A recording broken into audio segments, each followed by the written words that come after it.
An Israeli soldier smashes a statue of Jesus in southern Lebanon. The IDF confirms it's real, calls it a violation of its values, and launches an investigation. But the damage is already done.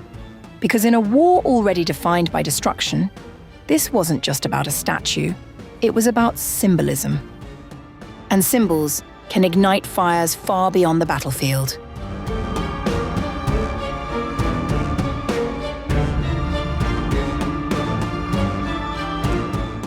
A photograph of an Israeli soldier destroying a statue of Jesus Christ with a sledgehammer in southern Lebanon has gone viral, drawing widespread condemnation and prompting the Israeli military to confirm the incident and open an investigation. The image, which circulated on April 19th, showed the soldier striking the statue in the Christian village of Deepen, near the Israeli border, where the IDF had been conducting operations against Hezbollah. It gathered more than 5 million views on X within hours of being posted. The Israeli military confirmed the photograph was genuine and said the soldier's conduct was wholly inconsistent with the values expected of IDF troops. Following the completion of an initial examination regarding a photograph published earlier today of an IDF soldier harming a Christian symbol, it was determined that the photograph depicts an IDF soldier operating in southern Lebanon. The IDF views the incident with great severity and emphasizes that the soldier's conduct is wholly inconsistent with the values expected of its troops. The incident is being investigated by the Northern Command and is currently being addressed through the chain of command. Appropriate measures will be taken against those involved in accordance with the findings. Palestinian members of the Israeli parliament were among the first to respond. Ayman Odeh wrote pointedly on social media that people would be waiting to hear authorities claim the soldier had felt threatened by Jesus. His colleague Ahmad Tibi went further, connecting the incident to a broader pattern of attacks on religious sites. An Israeli soldier destroys a statue of the Lord Jesus in the village of Deepen, south of Lebanon. Whoever blows up mosques and churches in Gaza and who spits on Christian clerics in the streets of Jerusalem freely and without punishment is not afraid to destroy the statue of Jesus Christ and spread it.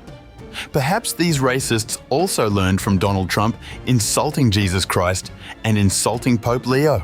When the Western world is silent, the racists go far. The incident is not isolated. The Religious Freedom Data Center documented at least 201 incidents of violence against Christians in Israel and the occupied territories between January 2024 and September 2025, the majority in Jerusalem's Old City. According to the Palestinian Authority's Ministry of Religious Affairs, Israeli settlers vandalized or attacked 45 mosques in the occupied West Bank last year alone. The photograph emerged days into a ceasefire between Israel and Hezbollah, at a moment of already strained relations between Israeli authorities and Christian leaders in Jerusalem.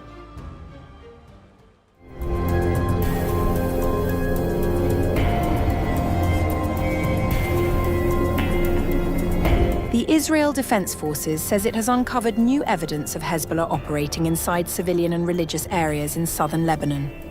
In a statement on March 27th, the IDF said troops from the Givati Brigade discovered a weapons-stocked tunnel near a church in the village of El Qiyam.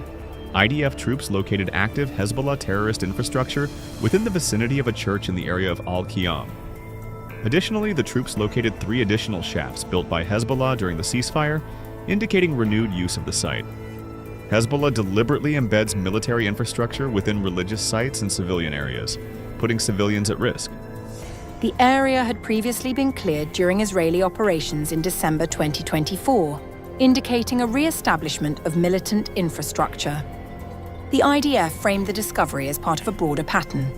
Since the establishment of the terrorist organization Hezbollah, it has systematically worked to exploit the Christian population in Lebanon and turn their areas into battle arenas against Israel.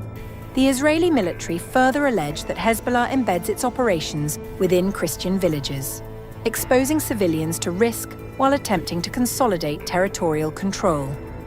The use of church grounds for military purposes constitutes a violation of international law and directly endangers the local population.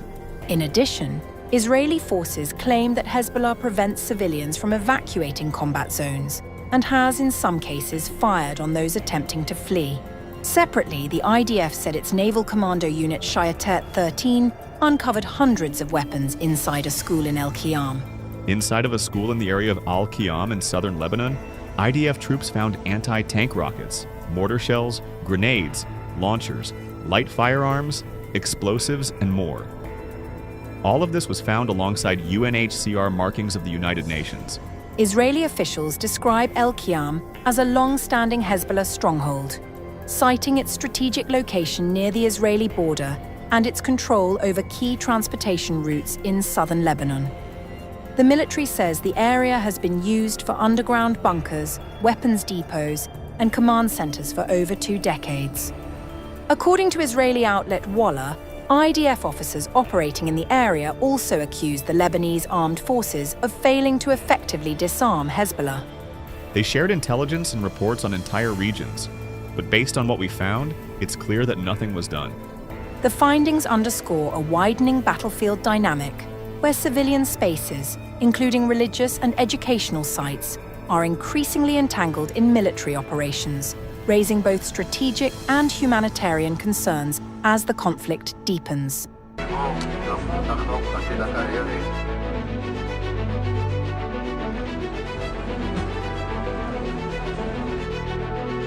Hezbollah says it intercepted an Israeli fighter jet over southern Lebanon, claiming its fighters forced the aircraft to turn back after targeting it with surface-to-air missiles during what the group described as a potential attack run.